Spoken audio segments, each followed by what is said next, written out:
What is going on, guys? It's Prayy here. This is going to be my motion track tutorial on how I do it personally.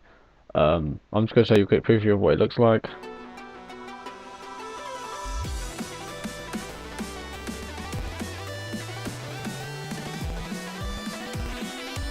So yeah, that's basically it. As you see, it's pretty cool and shiny, and you got a nice blackish reflection board around it. I made this myself. It's pretty neat. First, I want you to go subscribe to Sora Vipers on YouTube. Just type that in. He's a really good editor. He's just started, and he just needs more subscribers, to be honest. So let's get into this. First what you want to do is you want to open up either Vegas or After Effects, depending on whatever you edit with or whatever you want to use. You want to get the clip that you're going to motion track with. I'm just going to use this one as a as like a tutorial, but you're going to use a clip that you usually going to render with like yourself. So this is going to be the motion track clip that you're going to do. Not this one. Like, you're going to make your own, and you're going to make it. Put it as 5 seconds, make it 5 seconds, and then you want to click render as,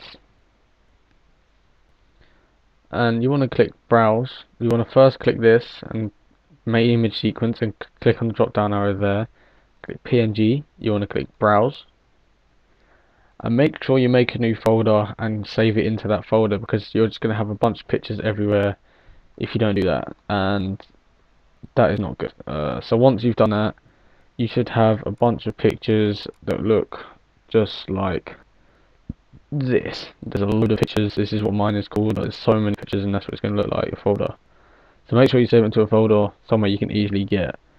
Next thing you want to do is you want to go into a program called Buju, and if you don't have that, you can go onto YouTube and just type in how to get Buju for free or something like that. So once you've opened that up, you want to click import sequence, and it will come up with this thing first. You just want to find where you saved that folder with all them pictures in it.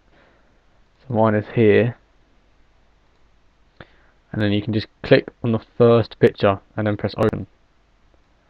Then you want to click frame rate 29.97, apply, or 29.97.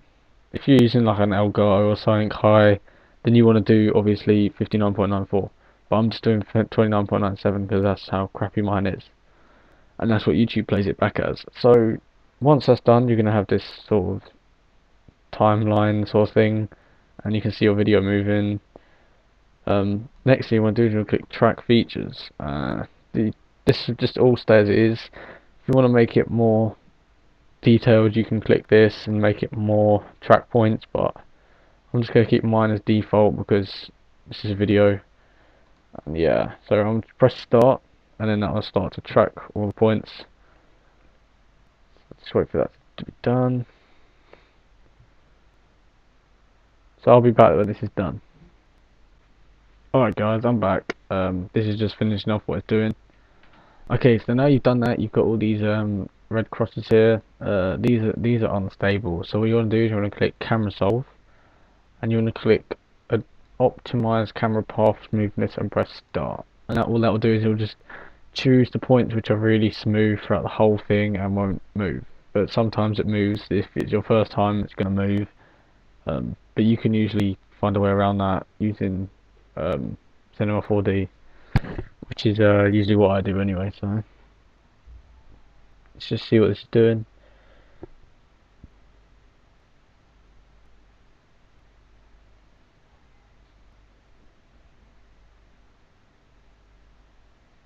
Okay, so now that's done, you're going to have all these yellow little circles when they come up. There you go. All these yellow little circles, which is where you're going to track your points. If you just flick through the video, you can see more of them come along, more of them disappear, hide and seek. What you want to do now is you want to click scene geometry, and you want to click add coordinate from hint, and this one's going to be the x-axis. So this is going to be the one that is going along across horizontally. So this is going to be, where am I going to put mine? I'll just put mine, they want to be sort of vertically opposite each other, so horizontally opposite. So them two seem pretty decent. You really click connected selected, then add coordinate from here, and And this one is going to be, depending if you're doing it on the floor, it will be Z, and you'll go there and there. If you're doing X, if you're doing Y, it will be on a wall. So I'll do mine on the floor. So I'm going to put Z, and I've got one selected there. As you know, I select that one. Hold Control to select another one, and choose that one there. Then you want to click Connected Selected and Update Coordinate Frame. Then you should see that nothing's really changed. If you add the test object, it will just be flat there. Oh, that's pretty nice actually. So once that's done, you want to click, if I just move this down, Export, Camera Solve. You want to click this as a Cinema 4D. Make sure you change the scene scale by 100. That is crucial. Make sure you do that. You want to save this somewhere, so I'm going to save it to the desktop tutorial. Save and then press save. Once this is all done, that's all you need to do. Just save. There, you do it here. So now that's done, you can just keep this open if you want, but my computer crap, so I'm going to just load unsaved changes. Open up Cinema 4D. You can get this online if you just type in how to get Cinema 4D, R15, R14, R13, R3. You can get it. So you want to open up the file that you just made. One's there. Now when it comes up here, yours is going to say 10 centimeters. Make sure you change it to 5 inches. That's what I do. Do that. Once you've done that, you'll have a bunch of dots and the grid line. Next thing you want to do is you want to create new material. Just double click here. I'm going to double click on that material, and you want to untick specular, go to color, click on these 3 dots, and go to where you saved them images, them PNG files. So mine's here again, like I just said. You want to go to yours wherever yours was and click on the very first one. Click open, and then this will come up. Press no. Click on the picture. Click animation and calculate. And then what you do is going to hold this button here and click background. Then you're going to drag a material onto the background, and you'll see that as it moves, nothing turns. The picture is still, but the grid is moving. Now I've seen a lot of people, but they don't actually tell you how to fix that. So this is how you do it. So you click on the material, go into the material editor here, and you want to click animate preview. And what that will do is it will animate the pictures, so it will turn like that. And where these 3 lines come into the point, that is where your text is going to stay. So we're just going to go to there. Now what you want to do is you want to click MoGraph, MoText. I'm just going to name mine Prayy. This is where you're typing whatever you want to do, but I'm just going to call mine Prayy. When it loads,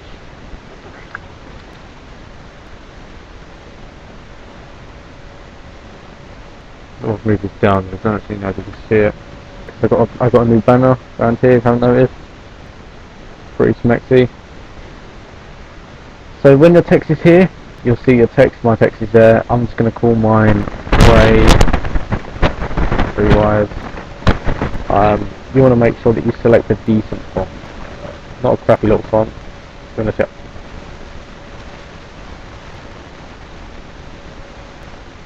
What happened? Yeah, make sure that you select a good font. So I'm just going to slide mine across so you can see it. Click font. I'm going to use, I've got a couple I can use. I'm going to use NFS font, so the Need for Speed font, as it's what I use for the edit I showed you a second ago. And you might not be able to see it, so you can move it across. And this is where people just think that you can only do it where the little test object was, and that lose you. It's not. I know Joker, my friend, keeps saying, "Oh, I have to get it perfect." You don't. You can move it around freely as long as it is above this grid. Then it will be fine. I'm going to put mine in the air because I like it in the air. It's cool. It's better than it was on my floor. It's unique. I'm going to make my depth say 60. Gives it a bit of depth. Click caps. Click select cap. Make this one 3.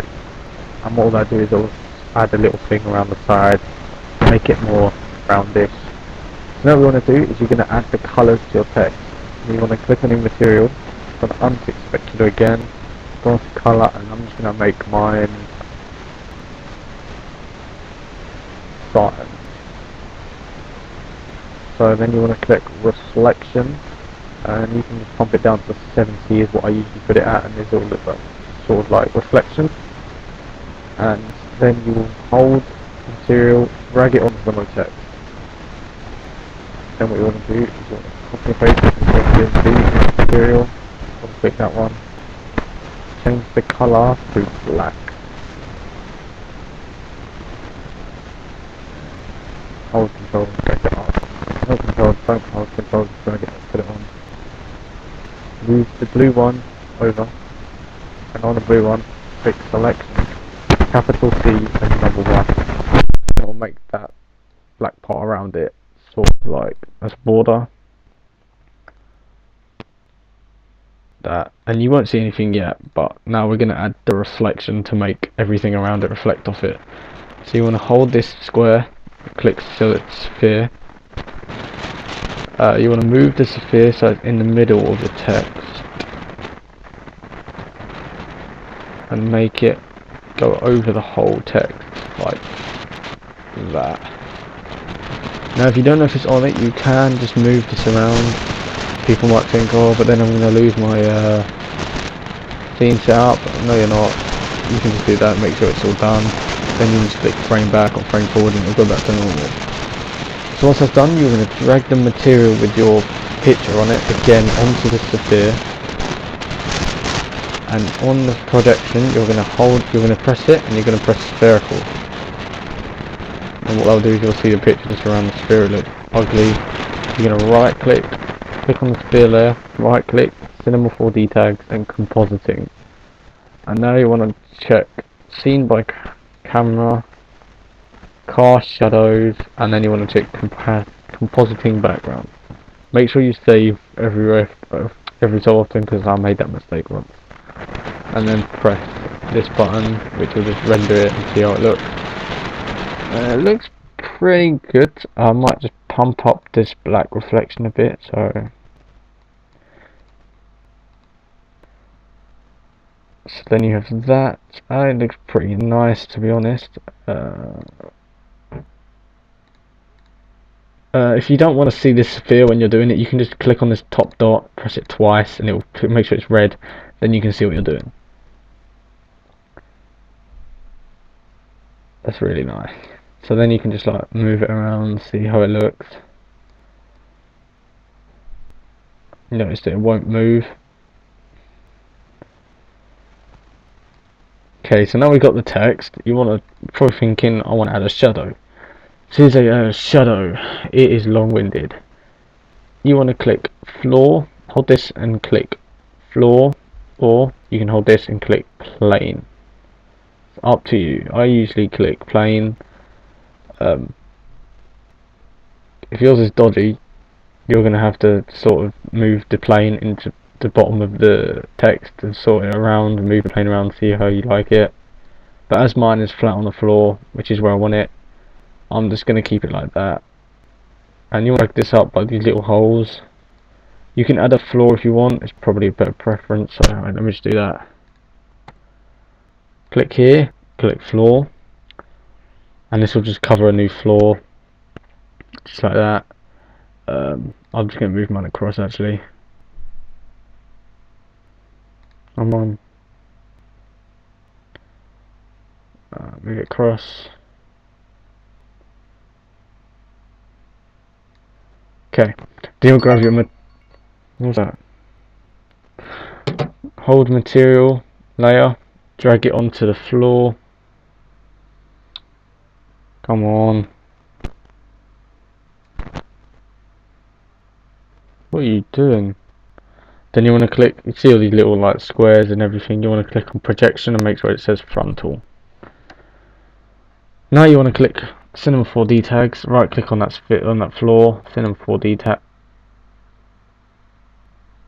right click on floor, Cinema 4D tags, and compositing again. This time you're going to click untick self shadowing and compositing background.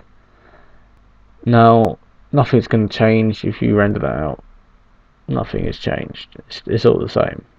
There's no shadow, so now you need to add a light, and this light will cast a shadow. So you want to place it just around there. You want to click on the light, click shadow, and where it says none, click on that and click show shadow maps soft. Now if you press this round preview just to see what it looks like quick, you will see that I have a light shadow there, and that is pretty hideous. There's a couple of ways you can change this. You can change the density down. 80 is usually good. You can move the light over a bit, make it up, see how, just play around with it, see how you like it. As you can see, that looks pretty nicer. Actually, if I don't really want it there, I might move it that way. Preview. Yeah, that looks nice. So that's basically it. You can render that out. To render that out, I'll just tell you, click on render settings here. Make sure it's 1280 by 720. Click all frames, so it changes all of them. Click save. QuickTime movie. Don't click that. And you want to save it somewhere, so save it wherever you want. When you click multi anti-analyzing, click best, and then press that button there in the middle, which will render it out. And yeah, you can do that. If you don't like the look on this shadow, like I can see it's a bit too bright, you can click on here, make the reflection a bit lower, like that, and you can just play around with it, see how things you like. You can change the colour anytime you want. Just click colour, make it pink, I don't know, and then see what it looks like. That's basically it, guys. If you have any questions, leave them in the description, I'll answer them. Thanks for watching. Go check out that Vipers guy, he is amazing, just go check him out. And that's about it, to be honest. Yeah, there's your 3D text with your shadow. That's the easiest way I think I do it anyway. So thanks for watching. Please like, comment and subscribe, and I'll see you next time.